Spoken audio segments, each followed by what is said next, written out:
ମୋ ସାମ୍ନା କରୁଛି ମୁଁ ତ ଶାଶୁ ନା ଆଉ କଣ ଦେଖିଲୁ ତ ଦେଢଶୁର ମାନେ କେମିତି ଦେଖିଲେଣି ଏଇ ଡ୍ରେସ୍ ଖଣ୍ଡିଆ ଡ୍ରେସଟା ତ ମିଳିଲା ଆଉ କିଛି ମିଳିଲାନି ଭାଉ ଏଟା ଖଣ୍ଡିଆ ଡ୍ରେସ୍ ନାହିଁ ଆଜିର ଜାମା ତୁ ଯିବୁ ନା ନାହିଁ ରେ ଆଜିକାଲିକା କେମିତିଆ ଜମାନା ମୋ ପୁଅକୁ କହିଥିଲି ବିଦେଶ ଯାଇଛୁ ପାଠ ପଢିବାକୁ ପାଠ ପଢିବୁ ସେଇଠୁ ଝିଅ ଆଣିବୁନି ସେ ଦେଖୁନ କେମିତିଆ ବିଦେଶୀ ଆଣିଛି ଖଣ୍ଡିଆ ଡ୍ରେସ୍ ପିନ୍ଧିକି ଶାଶୁ ଆଗକୁ ହଲ ହଲ ହଉଛି ଆମ ଓଡିଶାରୁ ବୋହୂ ଆଣିଥିଲେ ହେଲେ ଟିକେ ସଂସ୍କାରୀ ହେଇଥାନ୍ତା ଛି ଛି ଛି ଛି ଛି ଛି ଭାଉ ଭାଉ କଣ ବା କୁକୁର ଭଳିଆ ଭାଉ ହଉଛୁ କଣ କହ ଠି ଠି କଣ ଠି ଠି କଣ ନା ଠି ଠି ତତେ କହିବା ପାଇଁ ନିଜେ ଦେଖିବ ଏଇଟା ଚା ଠି ଠି ନାହିଁ କି ମଣିଷ ବିଦେଶୀ ବୋହୂ ଆଣିଲା କେଜାଣି ଏଇଟା ଠି ନାହିଁ ଚା କଣ ଭାଉ ଏଟା କଣ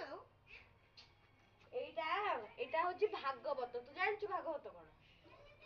ଆଉ ଜାଣିନୁ ପଚାରୁଛୁ କାହିଁକି ବା ଭାଗବତ ତୁ ଜାଣିନୁ ତୁ ବିଦେଶୀ ଲୋକ ଓଡିଶାର କିଛି ଜାଣିନୁ ତୁ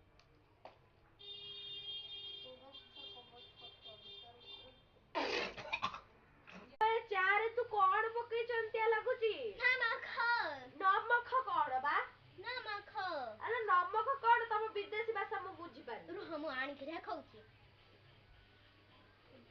क्या होଉଛି ନମଖ ଆଲୋ ତୁ ଲୁଣ ପକେଇଛୁ ଲୁଣ କୋଉଟା ଚିନି କୋଉଟା ତୁ ଜାଣିପାରୁନୁ ଏବେ ଯାଏ ହଁ ନା ବେଳାରେ ବିଦେଶୀ ବୋହୂ ଆଣିଲି ଲୋ ମା ଛି ଯା ଚା କରିକି ଆଉଥରେ ଆଣେ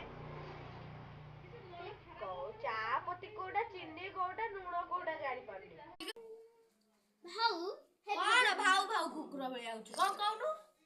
ଏ ଭାଗବତ ପଢିବା ଛାଡ଼ିଦେ ଗୋଟେ ଏମିତି ସଙ୍ଗ ଶୁଣେଇବେ ତୁମେ ପାଗଳ ହେଇଯିବ ଆଲୋ ଅଲକ୍ଷଣୀ ପାଟିରେ କେମିତି ତୋର ପଶିଲା ଭାଗବତ ଛାଡିବା କଥା କେମିତିଆ ବୋହୁ କେଜାଣି ଭାଗବତ ଛାଡିବା କଥା କହୁଛି ଶୁଣ ନା ପାତିଏ ଆପତି କେ ନା ଆପତିଏ ଲୋକ ଦେଖୁଛନ୍ତି ନା ସିଆଡେ ବନ୍ଦ ବନ୍ଦ ଭଲ ହେଇଛି ସେମିତି ଦେଖିଲେ ଲୋକ ଦେଖିଲେ ଆପତିଏ ନା ପାତିଏ ଆରେ ଅଲକ୍ଷଣୀ ସାପ ଭଳିଆ ହେଇଯିବ ଏମିତି କାଇଁ କରୁଛୁ ସିଧା ଯୋଉ ତୁଳସୀ ମନ୍ତ୍ର ଜପି ପାରୁନୁ ଜାଣିନୁ ଜାଣିନୁ ଯଦି ପୂଜା କାଇଁ କରୁଛୁ ନାଇଁ ତୁ ପୂଜା କାଇଁ କରୁଛୁ କହିଲୁ ମା ଆପଣ ଘାଇ କରିବେ ବୋଲି ମୁଁ ପୂଜା କରୁଛି ଏଟା କଣ ସାପ ସାପ ତୁ ଖାଲି କଥାକୁ କାନ୍ଦୁଛି ବିଦେଶୀ ବୋହୂ ବା ଏଇଆ ଯା ଘଣ୍ଟି ଆଡେ ଦେ ସବୁ ଛୁଇଁ ଦେଲା ଯା